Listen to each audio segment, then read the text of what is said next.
All right. Hello. Good morning. Hello, good morning, yes. Test, test. All right, cool. Good morning. Thank you for coming to our session this morning. My name is Martin Lippai, and this is my colleague, Ted Akin.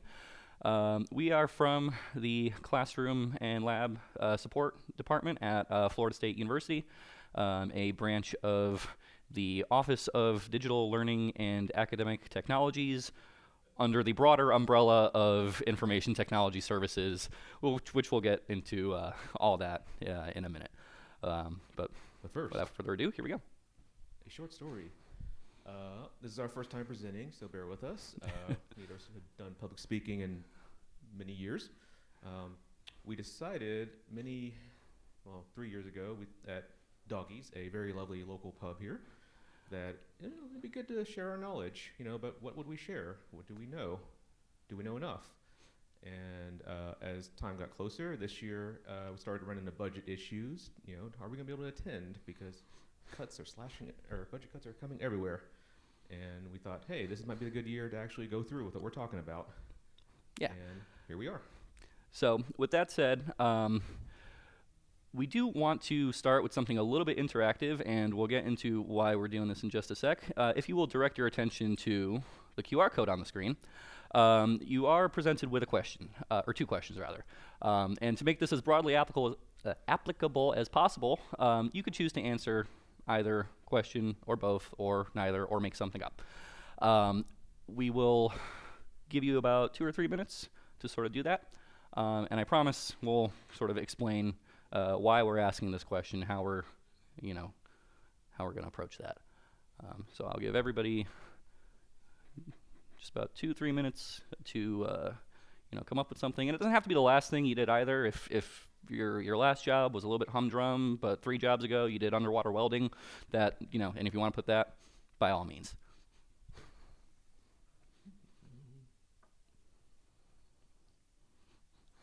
So they're coming in, yeah.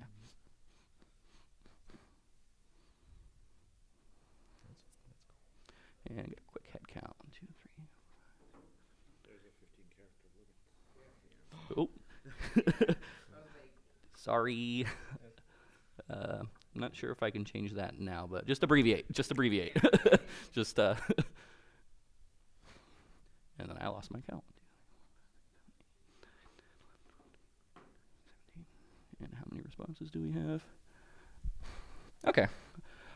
So you can slide over. What we have here is a word cloud that will appear on the screen there. And what you see here is among I counted 17 or 18 or so people in the room, we have people who either worked or studied in the fields of chemical engineering, mechanical engineering, marketing, computer science. I'm not going to read all of them because they're all out there, but we do have 1 or 2 computer science and IT. But as we could see, anthropology, finance, a lot of stuff that aren't, necessarily under the umbrella of the hard sciences or computer science or information technology in general. So the reason we ask you this question is because we also come from a background that is not necessarily a hard science background or computer science background or a formal background in IT prior to joining Florida State University. Starting with who we are, and we will go with Ted first. Oh, I forgot I'm first. I am a Florida State graduate. Finished my Bachelor of Arts in History quite recently, paid for by school. I originally started way back in the day in 2005 with down the business track. That did not go well. A lot of math I didn't realize there was going to be.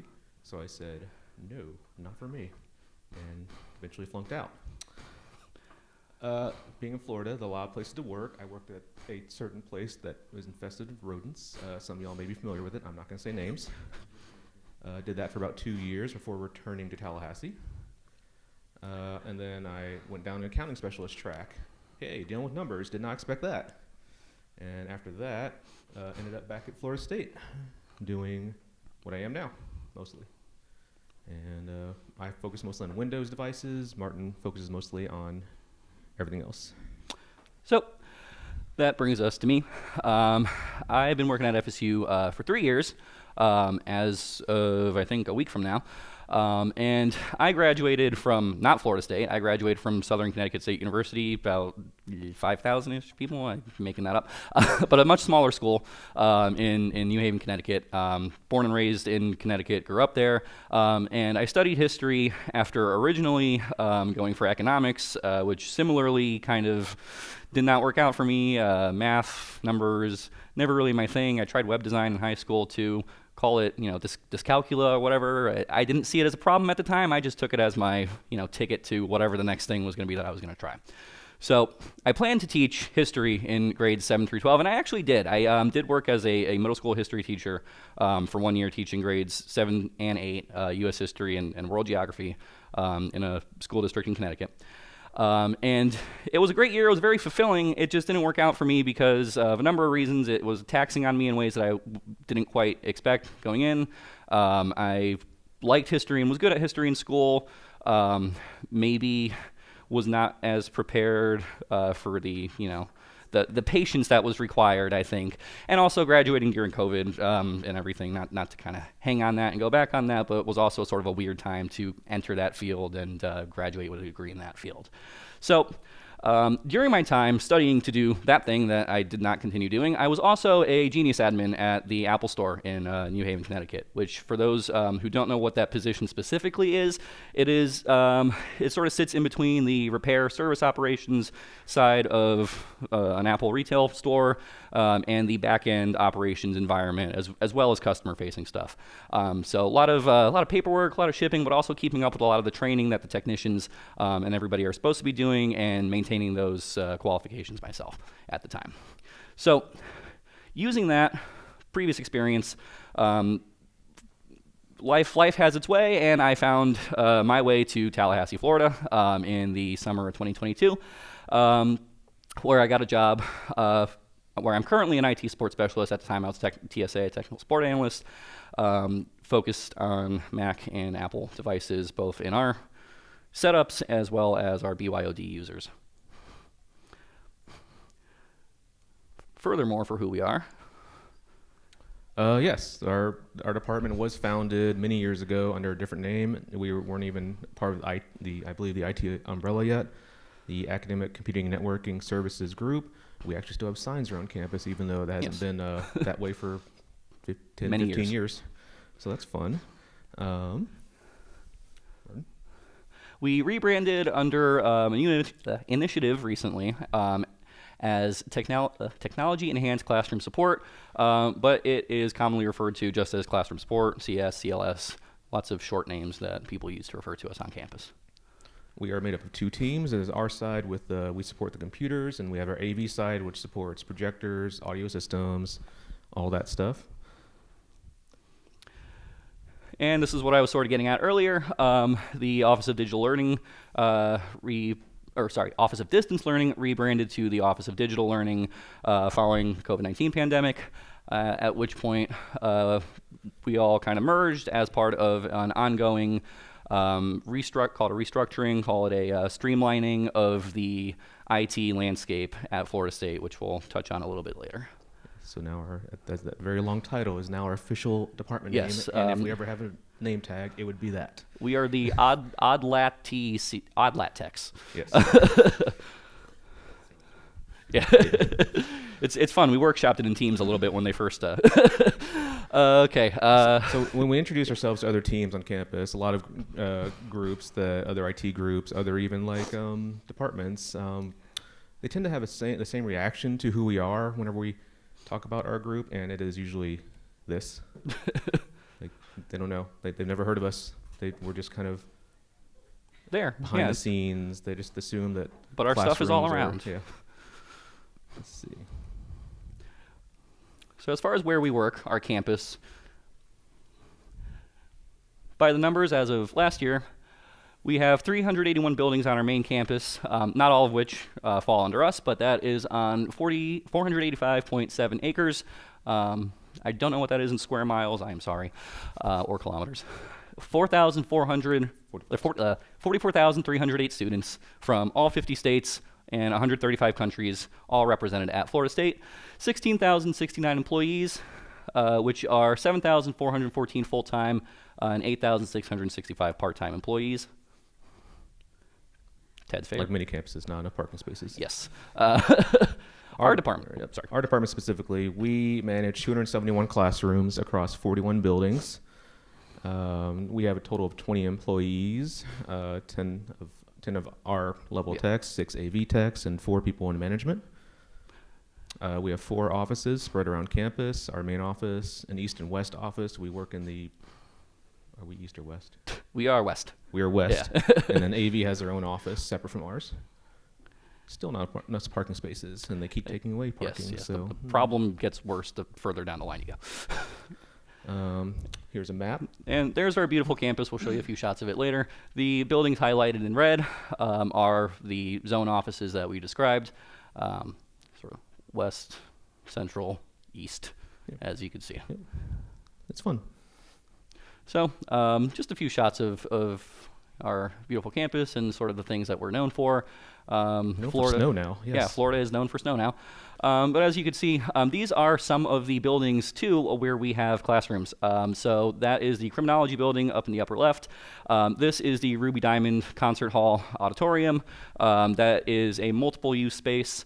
It's obviously used for concerts, recitals. I think Seinfeld was there a few years ago. Like, they do all types of stuff in there. It's a big auditorium. And we also manage a Windows PC, a Mac Mini, and the whole AV complement that goes with that, because it is also used for biology classes. There is a large lecture section of, I believe, freshman biology that uses that room simply because of capacity reasons.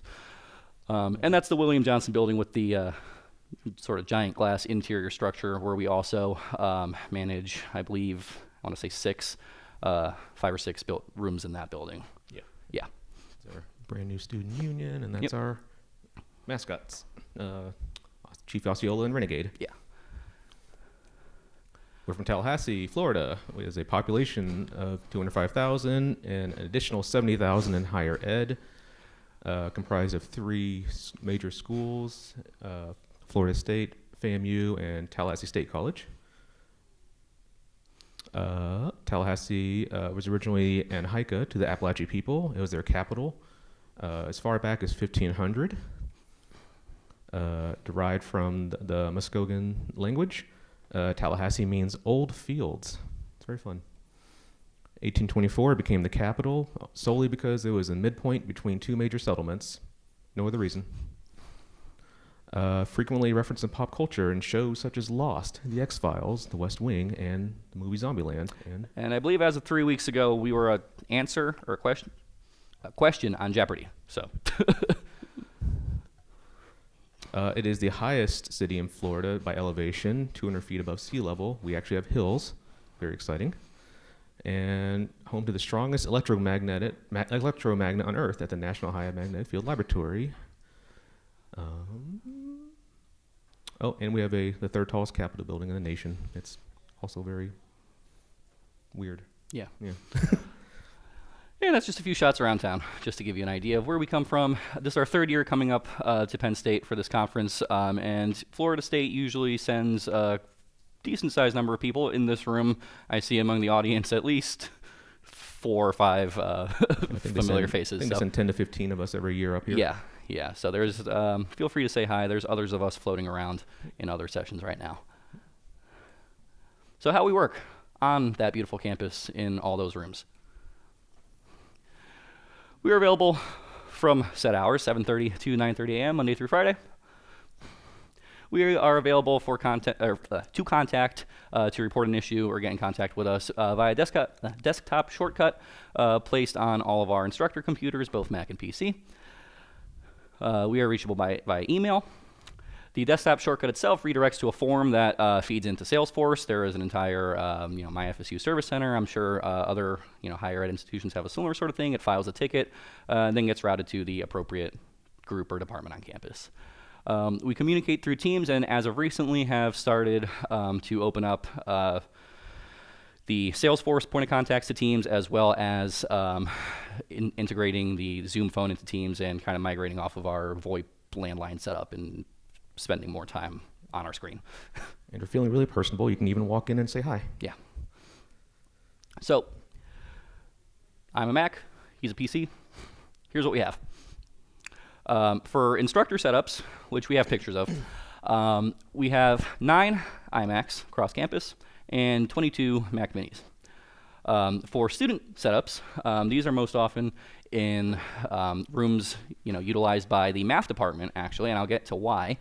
We have 300. And finally, as far as hot swaps, keeping a good backlog of stuff just in case something goes down. Usually keep a rotation of about 10 of all different types of devices. For we have minis here, we have iMacs there, and so on. Now, as far as the 300 iMacs for math students, that was something that threw me when I was interviewing for the job and when I first got hired, because I had always come up with the notion that Macs in education were sort of for the arts people and for architecture and for a lot of this stuff. That is maybe not so much in the numbery fields that I was not good at in school. However, the lore on this from my very great mentor who has retired, Scott Brummage, who also attended this conference a number of times, is that the math department at one point in these rooms used to, and this is like the 2004, 2005, used to use these little Dell lunchbox PCs with a monitor sat on top, and it was all well and good. And I don't mean to throw shade on anybody from Dell if you're here, but they just had terrible heat issues and had the hard drive right next to the heat sink, and just a couple of really odd, baffling design choices that meant that they broke down all the time. And the math department, being the math department, did what they do best and did a cost-benefit analysis and said, we are spending so much money sending out these PCs getting fixed. Why don't we take a swing at iMacs?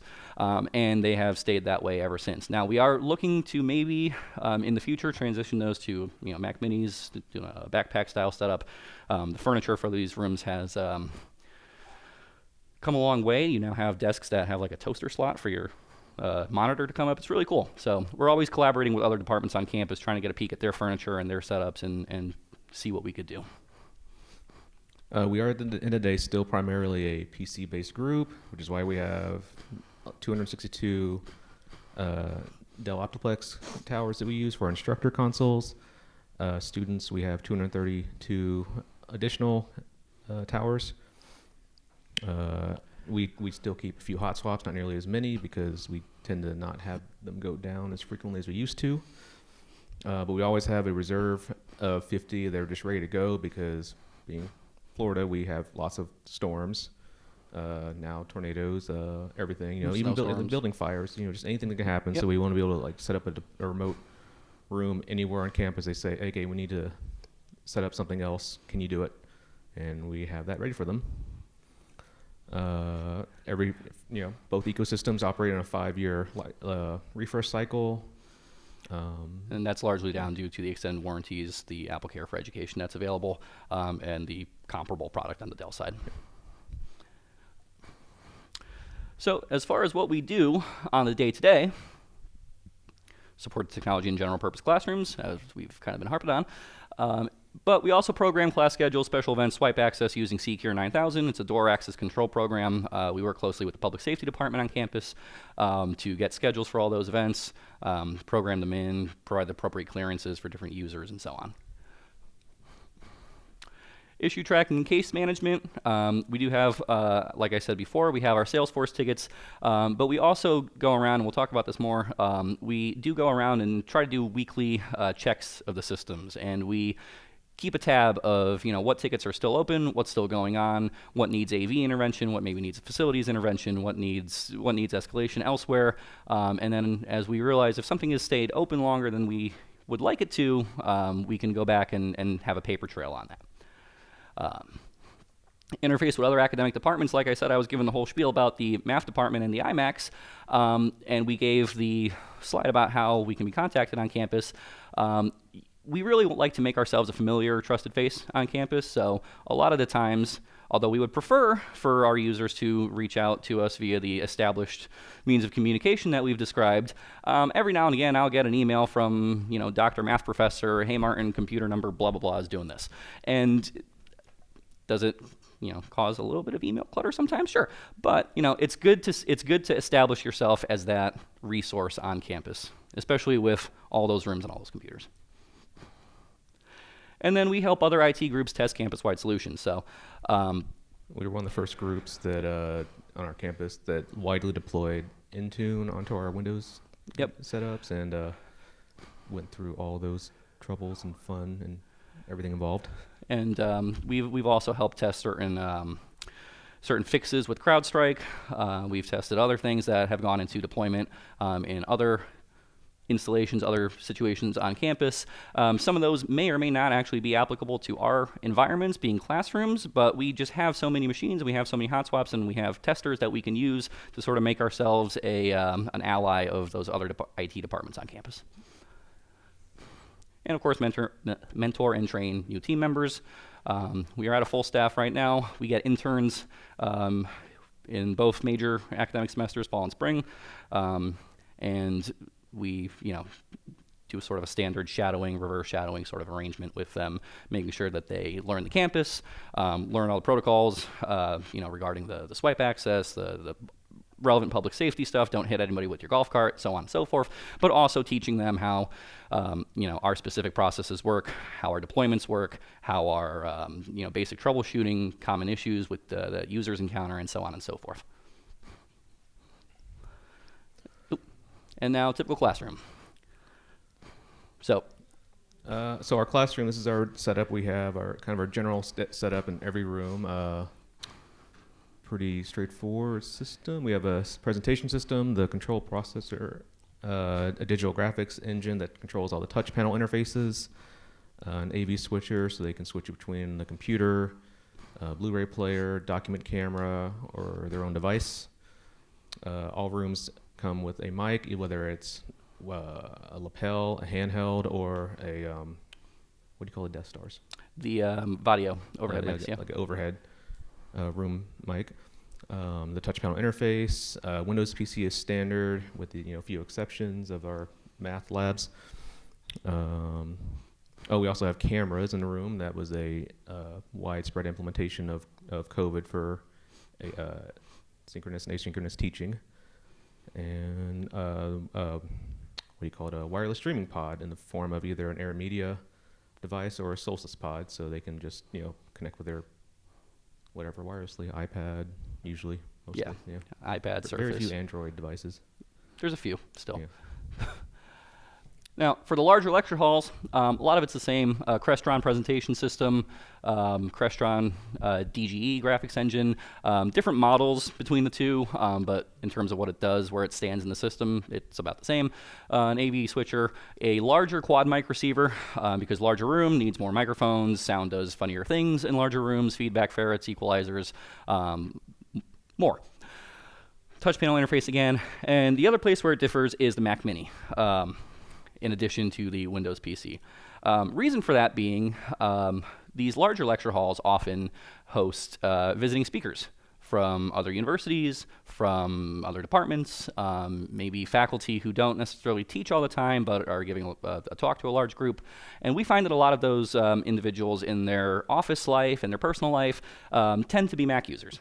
So we like to give the option to use a Mac in these rooms. And they are compatible with the whole complement of, the whole AV setup that we have in there. So if one wanted, one could come into one of the rooms that we're about to show you and elect to use their personal device. They could use the Mac Mini that's hooked up in the system. They could use the Windows device, whatever they're most comfortable with. So classroom setup is on the left. That is in our current business building, which we are building a new business building further away, so this will eventually become called something else. But that is the classroom setup, and that is the large lecture hall setup with the secondary monitor. You could see there are 2 keyboards. This is something that we have been trying to get around, is developing a more clever situation for the 2 keyboards on the console. One of the more common user education scenarios that I do have to encounter now and again is something is making a clinking noise and I don't know what it is, and it tends to be that there's something on the keyboard and it's just going with nothing happening in the background. So that is a current challenge that we have been trying to work around. More to come on that. So as far as our management tools, what we use to deploy and manage and support the hardware that we have all over campus. It's a Unix system. It's a pun. different deployment approaches to achieve the same goal. So for Macs, and this is not the order of operations, please. This is alphabetical order. So please don't yell at me for somehow putting Mozile at the bottom. But we tend to use, these are my 4 most commonly used tools in my toolbox, being Apple Configurator 2, Apple Remote Desktop, the portal to access Mozile, and the Monkey Report portal. Now, Apple Configurator 2 is a very easy piece of software to learn, especially for somebody with no formal IT background. If you have a working memory of jailbreaking your iPod Touch back in middle school, you could probably shift-click on an IPSW, and you have, your Mac is back to life. Apple Remote Desktop is great for when you have to touch the Mac, but you sort of don't want to get up and go touch the Mac.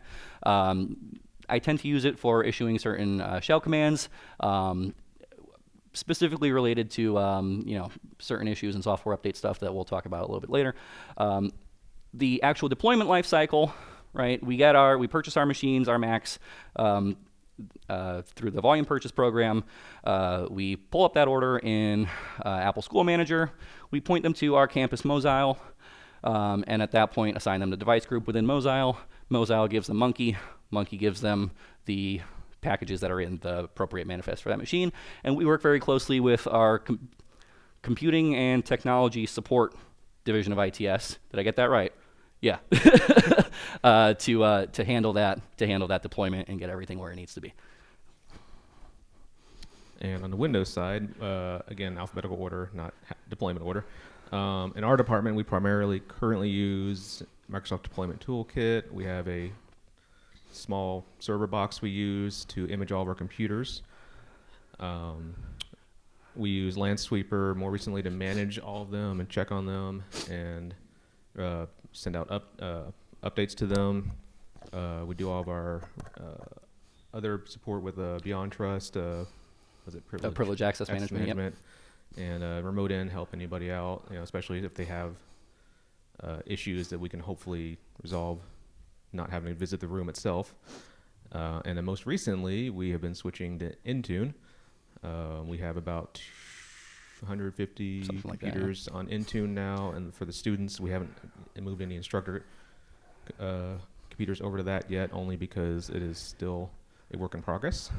There's a few fun things to work out on the networking side with that, but a lot of that transition is largely based off of attrition as old devices sort of age out with the old fat image on them, and the new devices come in. We get them in Intune and deployed that way. So that's sort of the timeline and the process of moving things off the old system onto the new Intune system on the Windows side. Common challenges and solutions in rooms like this. So on the Apple side, I have personally run into situations, and this is applicable to both Apple and Windows devices, where say you have a presenter or a speaker and they are presenting off of their own laptop that they brought that is managed by their external company, institution, whatever, and you are trying to get a piece of software on there to allow it to connect to the Solstice pod in the room, which is a wireless presentation box, and you find that this user does not have the rights to install a program on their computer. So we do have redundancy for that purpose. We allow users to have the option to connect wirelessly or connect via cable. Apple did a great thing and put the HDMI cable or the HDMI port on their newest MacBook Pros. Also, right as we were transitioning everything over to USB-C in the rooms. So, however, that's great because you still have USB-C and it works across almost everything, with an exception or two that we'll touch on in a minute. Minute being right now. The HDCP handshake. That's the high definition or high bandwidth digital copy protection is what HDCP stands for, and ultimately it's a thing to make sure that you are not pirating a movie with some downstream piece of equipment. There was a computer science professor, I believe from Princeton, his name is escaping me right now. He said something to the effect that the major consequence of HDCP is that your stuff doesn't work with your TV the way it's supposed to anymore. I am not going to litigate that in front of cameras, but that's sort of what it is. So for a while, a few years ago, we started running into these issues. People would bring in their MacBooks. They would plug in via HDMI or via a USB-C adapter, and their screen would come on, and it would blink and go out. And for the longest time, the way we were handling this, we were treating this as the conventional wisdom was: you have a janky adapter, something's not right. It's coming on. Maybe the cable's frayed inside the thing. We weren't sure. And then, with our AV folks who also attend professional conferences, they got in touch with their Crestron people. They attended a few sessions at Infocom and a few other conferences, and they realized what was happening here was actually an issue with the HDCP handshake. Somewhere around Sierra or a little bit later, I'm not sure, something changed with the way Apple devices do HDCP. They basically automatically enable it when you plug something in, and if you have a downstream device, I think the AV people call them sync devices, that maybe does not decrypt that HDCP content, you get a bunch of weird stuff. You get stuff not showing up, you get a red screen, you get a green screen, you get what looks like a failing adapter, it blinks out every couple of seconds, and it was just a bit of a mess. So ultimately, through AV's professional learning, they got back with us and we said, hey, wait a minute, we need to do something here. We need to check these downstream devices and make sure that they're able to either have that HDCP turned off or upgraded to a compatible spec. So that was a common issue that we were chasing down for quite a while, that we ultimately were able to kind of collaborate and resolve. And then environmental issues, and Ted's side of the slide, we'll talk about this a little bit more, but I love the math department. The math department loves chalk. Chalk and computers, chalk and projectors, chalk and rack-mounted components don't necessarily always play nice together. There's heat issues, there's filtration issues. If you have to remove a wonderful Sonnet Rack Mac Mini from a cabinet, and there is chalk in there from the first Obama administration, it is not going to come out without some sort of chisel or some sort of heat gun or something to get that out of there. It is a mess. So we do constantly try to address these issues. We are always gently suggesting, and again, through the process of attrition, as rooms come offline and get renovated, maybe move from chalk to whiteboards, or try to educate our users on the document cameras that we have in our room so we don't have as much of the sort of detritus of the academic classroom that tends to build up over the years that we maybe don't need to have build up over the years anymore because we have modern technology. And macOS updates. The reason this is under issue is because, every now and then, one will make it through.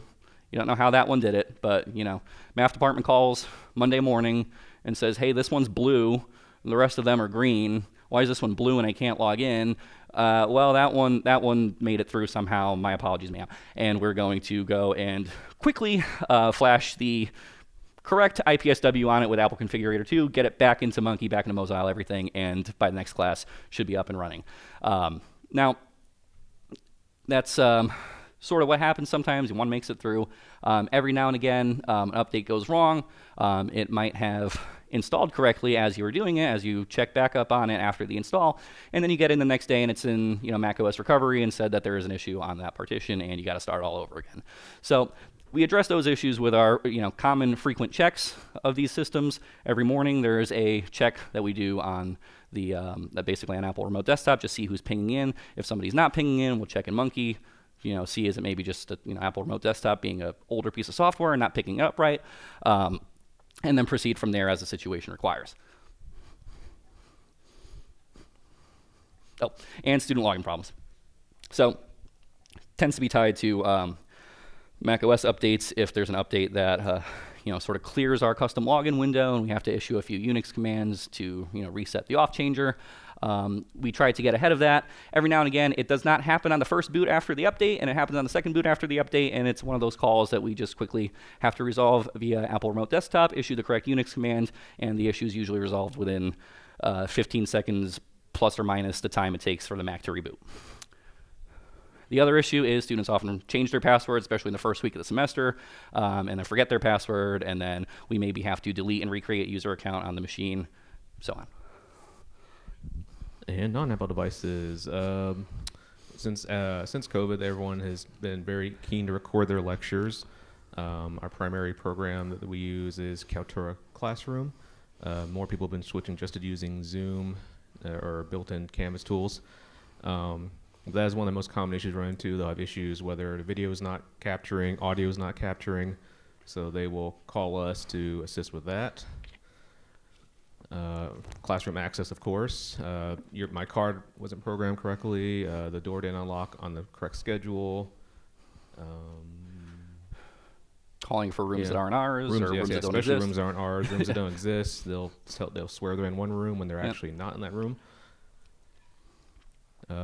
This has been a less common issue lately with the switch to Intune. Folder redirection or roaming profiles, where they will not, none of their content will carry over. They say, oh, it worked for me last time I logged in on this computer, but now I can't see anything. Most commonly, we just delete their profile off the computer and make sure it's actually not corrupt, and then usually resets after the next login. Insufficient or limited user privileges. This is usually when they're trying to run updates or install their own software that they think they should install when they really shouldn't. So that's kind of one of the things that we've been working on with privilege access management is so they can at least say, here's your white list of software you can use. We don't need to babysit you through this. So it's a bit less of an issue on the Mac side, just because of how most of our machines are those student devices that function basically as a place for them to sit down, log in, and do their math assignments, and there's less of a need to install that software. However, we do have systems in place for temporary admin access on staff computers that we don't necessarily manage, but we have ways of, if there's a real demonstrated genuine need for something, to allow something to be installed as long as it's safe and we know that. Presently, correct me if I'm wrong, on the Mac side, it pretty much resets the computer every time they log out. For the student profiles, yes, because they're meant to basically sit down, log in, pick a browser, and do your math homework. They're not meant to be saving stuff and doing all that on. But personal device issues, of course, everyone wants to use their own computer sometimes too. No problem. They will call us, and sometimes their computers will be a little more worse for wear and probably shouldn't even be on the network, but they do. We try to help them what we can, what we're allowed to help with. We don't want to take liability for anything that they may bring in. Is this where you want to talk about the Linux dude? Next slide. Yeah. And then again, going back to the chalk, we experience this on the PC side too. Yep. There's a physics studio classroom in our building specifically where this was an issue. All the dust was causing the Dell 7060 small form factors to choke up and not be cooperative for their classes. So again, it was one of those things of having to get with the academic department and make sure we're educating the users appropriately on what a computer likes and does not like in the room, as well as maybe getting in touch with our facilities department and seeing can we maybe up the schedule for cleaning in this room if they are doing a lot of experiments in here that generate a lot of debris and so on. We have learned that they also have several experiments that utilize tea kettles. Yes. And so they wonder what happens when the power blows out in the whole room. Power blows out when they're hooking up about 30 tea kettles in a room. Yeah. On one breaker. Very, very old tea kettles for some physics experiment that they do. So, some problems, and these are sort of not technical problems. These are more so problems that Ted or I, or maybe anybody in this room or anybody anywhere at the conference may encounter in their institution, and some ways to kind of work against those issues, change things for the better. So raise your hand if you've ever heard such and such set that up and they're gone now. Okay, all right, or this is Steve's thing or Gary's thing or whatever. Yeah. So all right, why are we doing that? Well, who does that help? So no, I know we're doing the whole thing of I'm a Mac and he's a PC, but if he's out one day, I do his job. If I'm out one day, he does my job. One hand washes the other. We don't do any more of this. Oh, this is Gary's thing, and he'll handle it when he gets back from Hawaii. No, because then you have frustrated users, you have classrooms that are not online as they're supposed to, you have academic instruction that's being interrupted, and that's bad, especially in a university setting. Or you think worst case scenario, Gary wins the lottery and says goodbye and never comes back, and he's left all of this unmanaged. Yep. Oh, what's this print server in this cabinet? Who set this up? So they don't use our ticketing system. Well, that's going away because thankfully our university, our institution has made a real effort to bring everybody on board sort of centrally and realign this previous system of, oh, this is the IT for the college of so-and-so, and this is the IT for the college of so-and-so, and this is the IT for athletics, and this is the IT for so-and-so. And they all use different ticketing systems, and facilities use different ticketing systems, and that's done. Because that's the way that things get lost in the sauce. Something needs a work order number that's not on this ticket, it gets lost, it doesn't get transferred over properly, and things get left by the wayside and need multiple tickets, duplicates. Nobody likes that. It used to be that networking had 2 separate ticket systems depending on what type of networking assistance you needed. Yep. So this is one of those things that the institutional realignment and streamlining has really helped with. Now, sort of going along with that, you have Department X owns the room, Department Y owns the technology, Department Glorp from the Zebulon dimension owns the furniture, and so on and so on. Again, one of those things of who are your stakeholders on campus? Who do you communicate with? Who do you work closely with? Who did you talk to set up this place?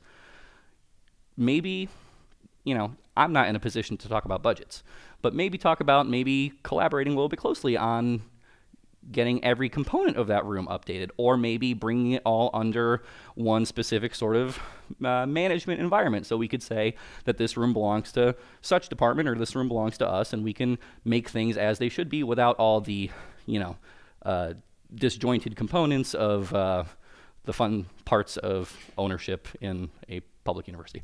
That has been a particular challenge, just because we have a very limited AV group on campus. Ours does a lot of it for other departments because they just kind of go to. Yeah. And so they'll install the equipment, but we will never have anything to do with the room after that. But because they installed it, we will get constant calls about the projector went out. Okay, well, y'all bought the projector 8 years ago, and it's not centrally managed. We don't have it in inventory. We'll try to help, but let's maybe for next time around do this the way that when it does fail again, we can have it be smoother. That's a facilities issue. That's a maintenance issue. That's not an IT issue. Yada yada yada. Also not an answer.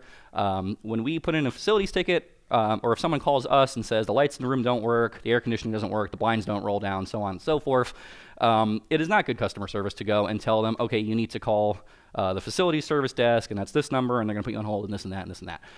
No, because that's not a good experience. Your user is not going to have trust in calling you for those sorts of issues. IT is not just... the way I like to look at IT is it is a combination of the place and the role and everything else that you occupy, the physical space, with the focus on technology, of course. So if it's the lights in your room, of course that impacts how people use the technology. If it's the air conditioning in your room, of course that impacts how people are going to feel about using your spaces. So become a household name, get to know the faces of your facilities guys, your building services guys, whoever the relevant group in your institution is. Make sure that they can come to you too and let you know if something is failing in the room, and that way you have two-way trust. And so how do we fix that? Like I've been saying, there's institution-wide sort of initiatives. We have the ongoing ITS alignment that started about a year or two ago. That is helping with a lot of these things with regards to the ticketing system and sort of bringing everybody under one fold.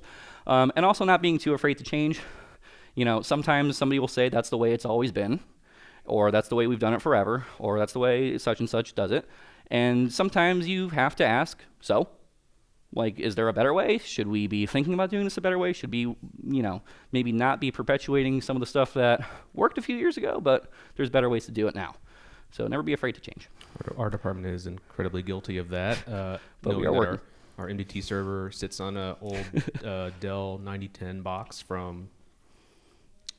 I don't even know. I think it's running server 2002 or something. I don't even know. No, it's not. Yeah. It's pretty old. Yeah. So, as things change in education and as things change in technology, some of the things that you run into and some of the ways to work around them also change. And this is Ted's story more than mine. So this is a fun one. With two-factor authentication. Everyone knows about it. Our university uses Duo. A lot of instructors, professors, they'll have it only on their phone. So they'll have to get a physical phone call. Sometimes to their desk phone in their office across campus. So I have had them send their grad students back to their offices, answer the phone, call them from their cell phone with the number they got and approve the request. So that has been one of the more common things lately. Yes, and it comes down to that thing of, two-factor is, we all know it's been around for forever, forever in our terms, but, maybe your user has just clicked not now or remind me later on the two-factor prompt, and then finally gets folded into it sort of by that forced deadline and is, suddenly needs education on the issue. So we do run up against that issue every now and And again. our two-factor has gotten a little more aggressive. It used to be, I believe, when they rolled it out, it was about a month between authorization on devices. Yeah. Now it's weekly. Yeah, it's weekly. So everybody loves their laptops plus more. Your BYOD devices, for presentation purposes, we prioritize making those options as good as the native hardware we have in the room, again, because we have a ton of guest speakers, visiting faculty. Sometimes a professor will have a TA or somebody cover a class for them, and so on. So users can elect to bring their own laptop, iPad. We even had one professor with a little micro ITX sort of Linux box running some command line interface. He was a cybersecurity professor, and he had that hooked up into the system and projecting that to his class. So we have power hookups, we have Ethernet, we have, like I said, HDMI, USB-C. The older rooms have VGA that's being phased out. But, for visiting faculty, for, maybe non-standard or non-regular users of the rooms, they have the option to plug all that stuff in and use all the downstream AV equipment to record their stuff to Kaltura or Zoom or whatever else, of their choosing, and have their notes, their presentation, everything on their device as they like it from once they came to the presentation room at FSU. It is a constant battle with them. You cannot tell a tenured professor that what you have in a room is equivalent or better than their 13-year-old laptop they insist on using. Some people love their thing, Yeah. Windows side, all of our computers are the i7 V Pros, the 32 gigs of RAM, 1 terabyte drive, so perfectly capable for their PowerPoint presentation. On the Mac side, all the the rooms that are currently active are all M1 or better. So again, more than enough for a keynote presentation. This is where it really changed for our department. COVID. We were one of the few departments that actually had to stick around on campus for a good chunk of it because our job is really in person. We use that time, though, to upgrade all of our rooms to be able to do online teaching. They weren't all there. They were slowly being phased out into it. So that's when we installed the cameras, all the sound systems. We were able to use some of the funding that was present during COVID to upgrade a lot of the rooms with Vadio systems, Vadio cameras and microphones, echo canceling microphones. They look like two little Death Stars hanging from the ceiling. They actually pick up really great and have been a huge I don't want to say improvement. The faculty and the teaching staff generally really like them more than handheld or lapel microphones, especially for the purposes of conducting an online class or an asynchronous class or a hybrid class where you may have some students in the room sitting in all disparate locations, and now you have multiple echo canceling mics. It works really nice.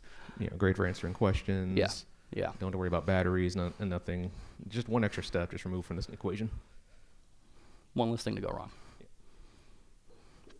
And so for new users every year, this is one of those things that, somebody who maybe has not worked at an educational institution or is maybe getting a job there for the first time might be surprised that the user or the user population at a university grows and changes and is actually fairly transient. It's not just people who have been entrenched there, people who have worked there for forever, and professors who have done all their research there.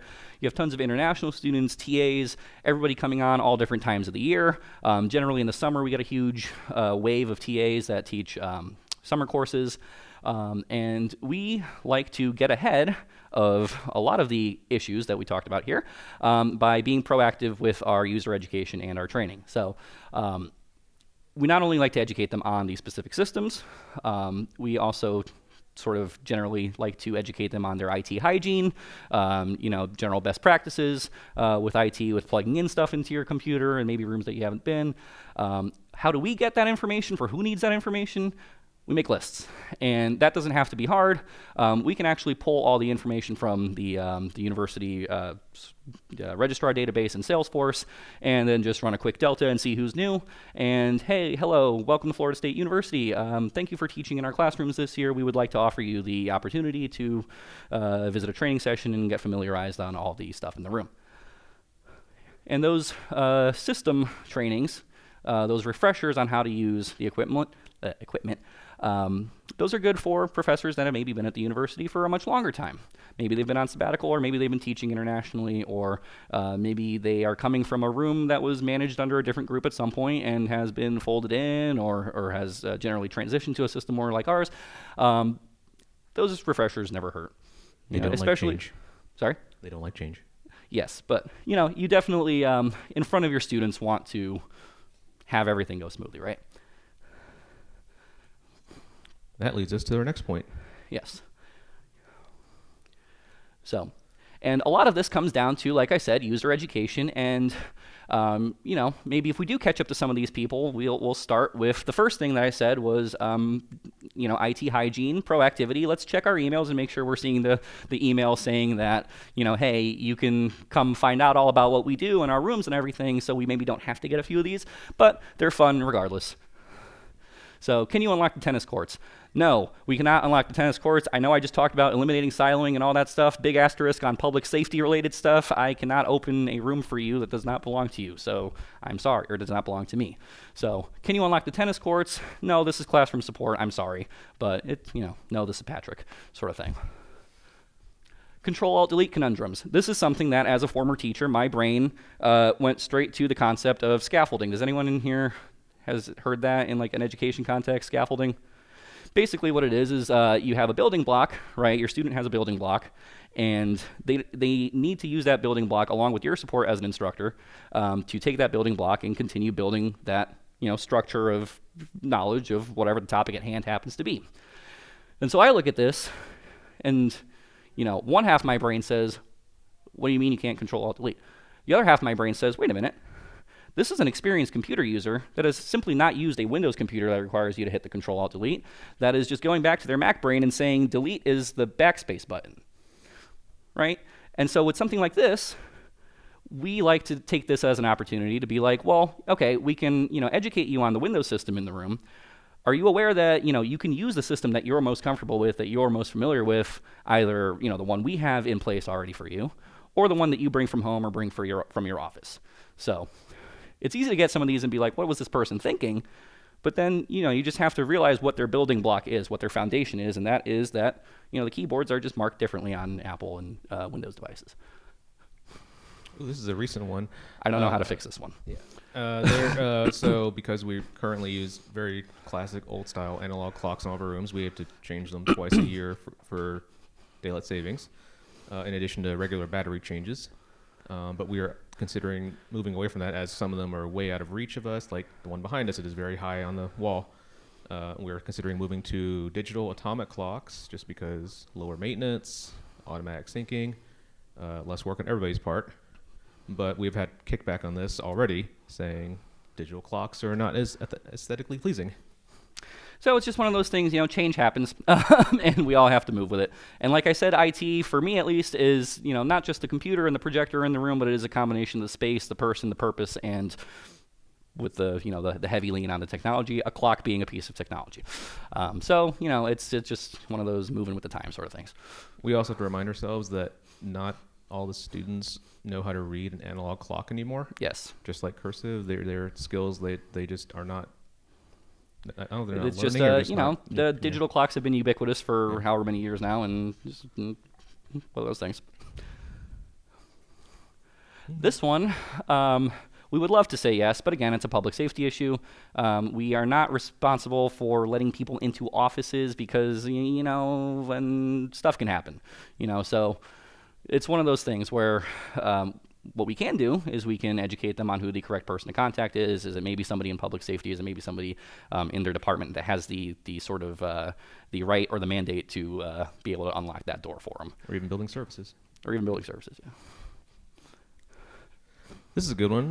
Pull or pull not. There's no push. Yep, it's right on the door. Yeah. We actually got a call recently. They had an entire class, 20, 30 students. They were all trying to pull on the door to open it.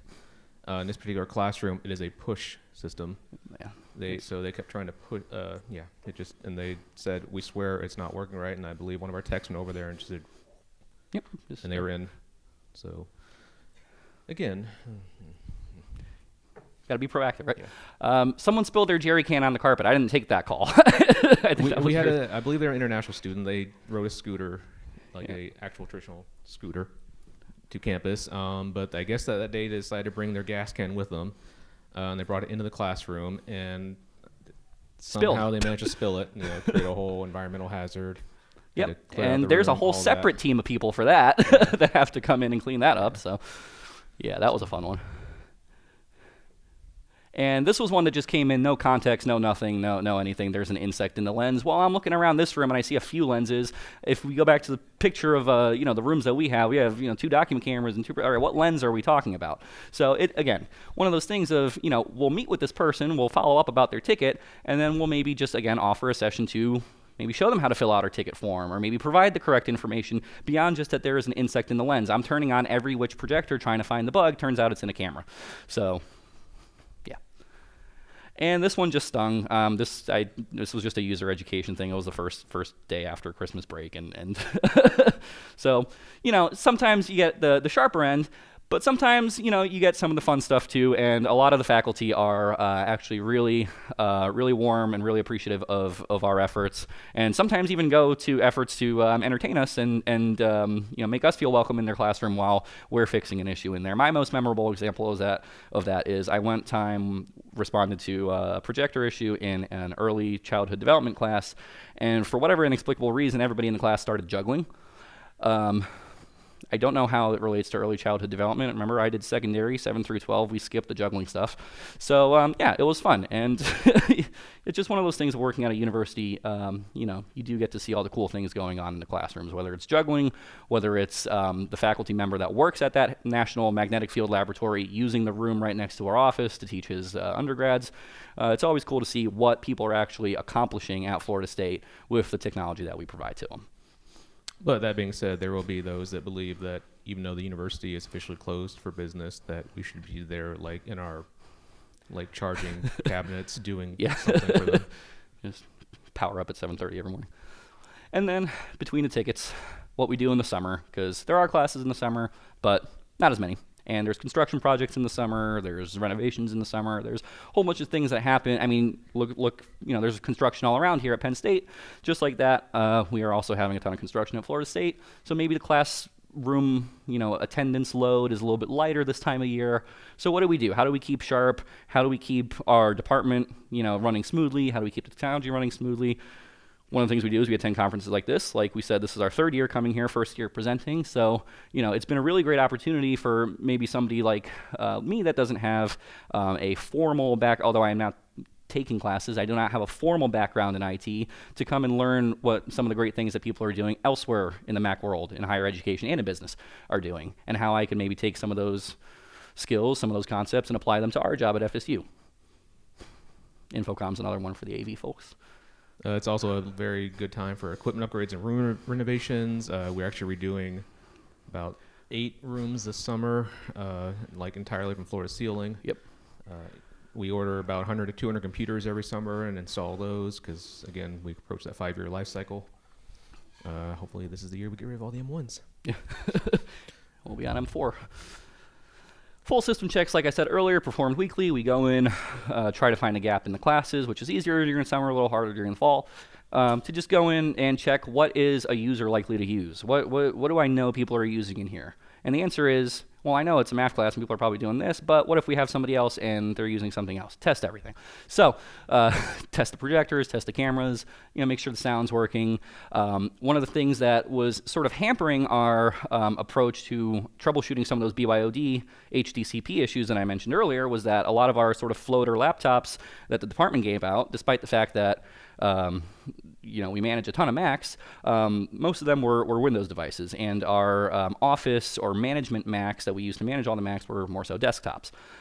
We have moved away from that, which is great, and that also gives us the opportunity to go, room to room, check for these HDCP issues that maybe don't present on a Windows device or an Android device, and maybe flag something and say, hey, AV, you might want to circle back here and just check something downstream. It was working last week and not this week. Also check to make sure clocks have batteries and all that fun stuff. We also use this time to do a lot of testing of equipment, especially if we're getting new model PCs. We want to make sure whatever image we have set up for them is working correctly with all the drivers. And so we will run those through tests, like have someone use that for probably a week or two straight before we even finalize the image. Sometimes other departments will say, hey, can you see if this runs on your systems? So we'll do that too for them. Yep. Summer's a great time for that. Inventory reorganization. Try to keep up on inventory as you check things out and sort of use things throughout the semester. But, especially in the busier first couple of weeks, things might slip through and you might have a 1 that's a 0 somewhere else, or, the tally marks are slightly off. So just summer's a great time to go back, check everything, get a good accounting of your service tags, serial numbers, do warranty checks. I know we already did warranty checks a few weeks ago, but let's do them again just to make sure. And then get rid of the 20 boxes of VGA cables. Yeah. Get rid of stuff we don't need anymore, yeah. Training and certifications. Now, this is one of those things that, obviously, I think everybody does this in their downtime, but it is one of those things that we really do appreciate that FSU gives us the opportunity to attend. We do have a contract with a local, basically, computer tutor operation, and they hold tons of classes that FSU allows us to attend. There's various sessions on campus as well. I can go, if I want to, I can go down to the education building and learn R for a day if I wanted to. I don't want to learn R necessarily. I struggled with statistics in school, but it's an option. I can if I want to. So we have the opportunity to really expand our knowledge both on and off campus during these slower months. Yes, we have a lot of people who have taken advantage of that. The training opportunities and moved out to like networking jobs on campus, something we don't really mess with too much. And then working on the website, just sort of cleaning something up, maybe updating the list of the equipment. Maybe we've moved to a different version of software that's installed on there, updating the website to reflect that information. Takeaways, because in England, takeout is takeaways. So managing platforms, multiple platforms at scale, and finding your specific niche in the IT world is possible with the right tools and right support. Even unrelated prior experience, heavy quotes on the unrelated, because within a reasonable idea, there is no such thing as unrelated, previous experience.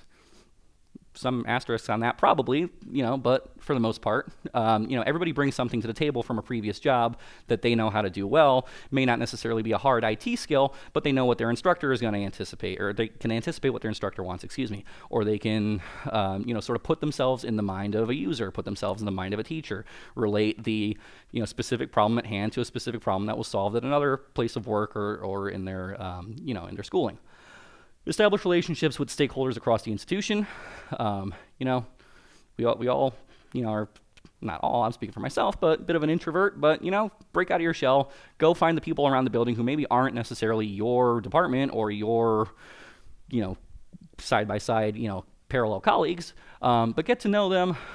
Make sure that you are seen, or we are seen as a place on campus where, people can come trust us to fix things, trust us to tell us things, and vice versa. Don't be afraid of change, and utilize the extra opportunities in downtime. It can be your career's best friend. Neither of us went to school for IT or anything like that, and we've come to this for 3 years and are first time presenting at it. So obviously there's a lot of sessions that go on here that are a bit more technical, but everybody can find success in their own way, helping their users, helping their IT environment, and so on. So, with that, we will throw it to Q&A in the last 11 minutes. I have been advised if you have a coffee in front of you to not throw the... Oh, okay.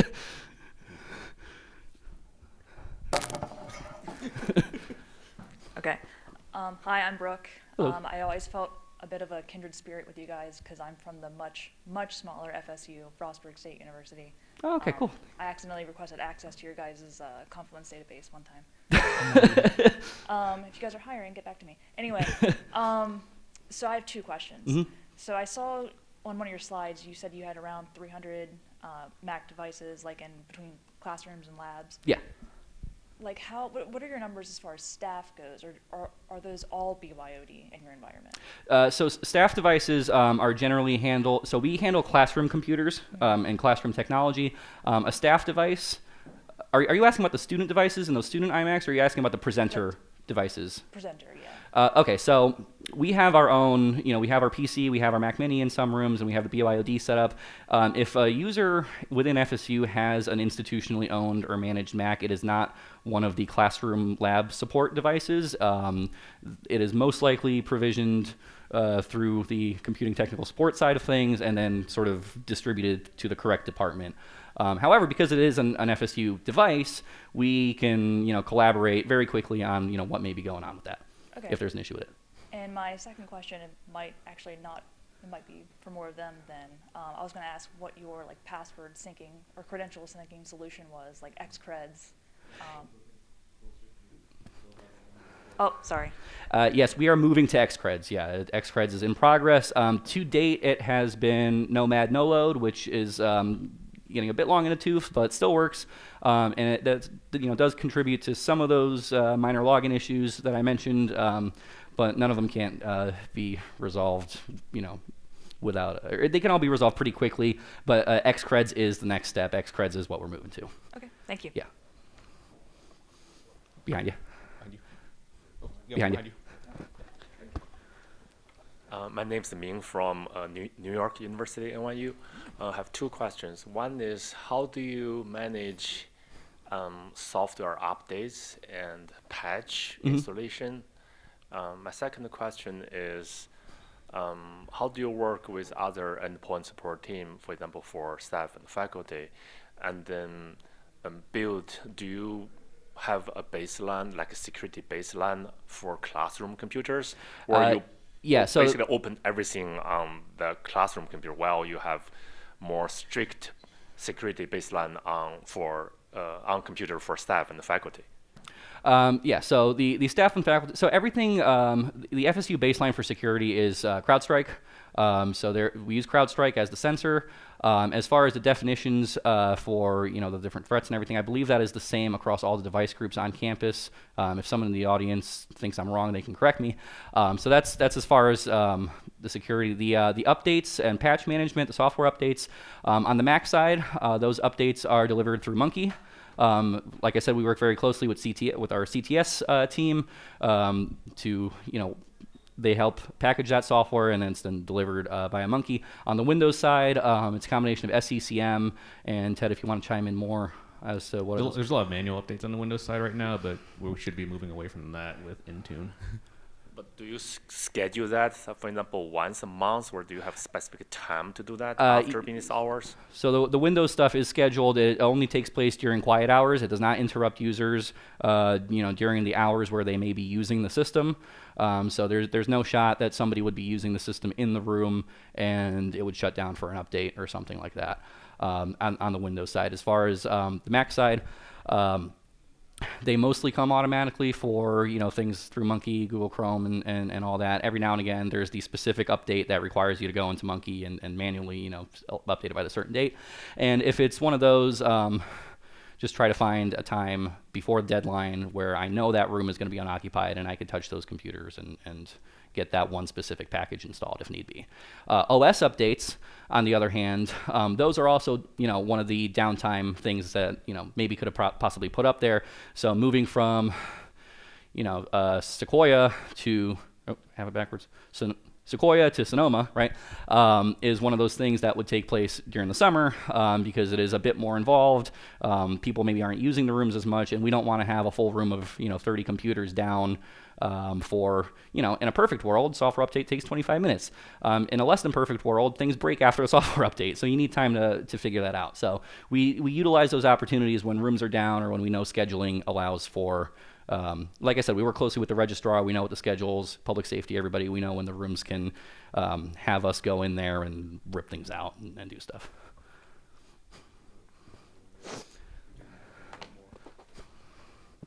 And just to add on to what Martin's already said, so we try to release the updates across campus to all our Mac devices once a week.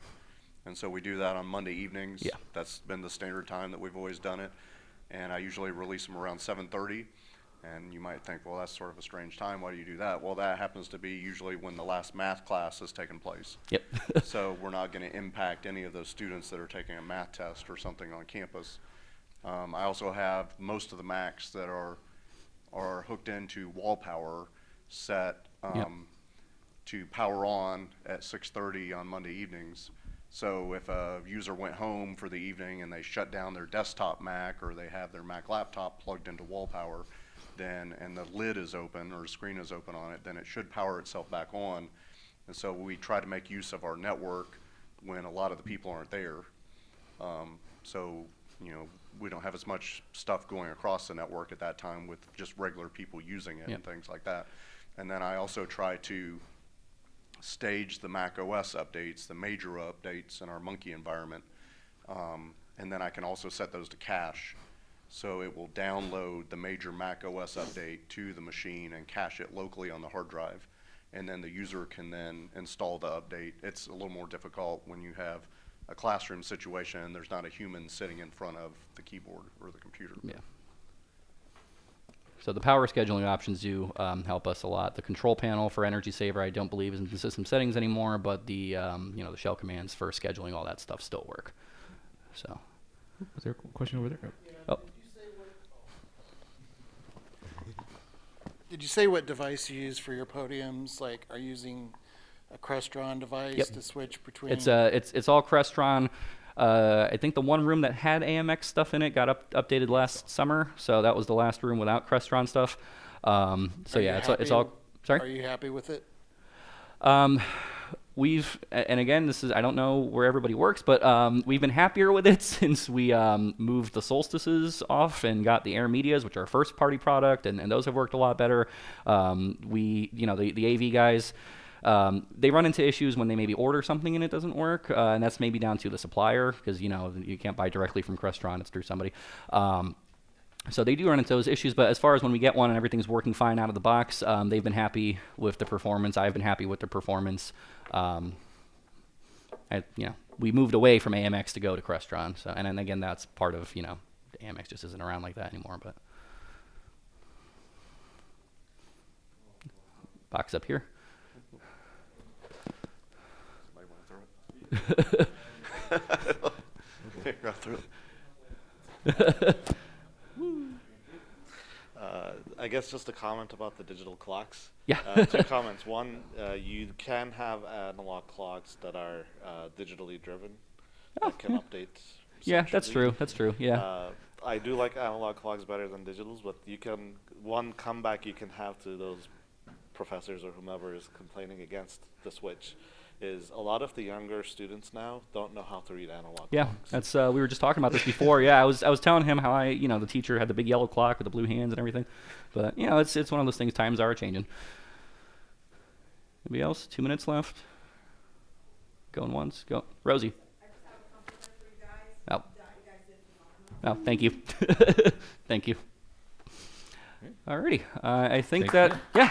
Oh, thank you. And then that's us. If anybody wants to Thank you for tell joining us the we were Martin great Talk- or not so Martin great, Talk. or yeah, compliments, critiques, anything. Just want to say hi. There we are. Thank you.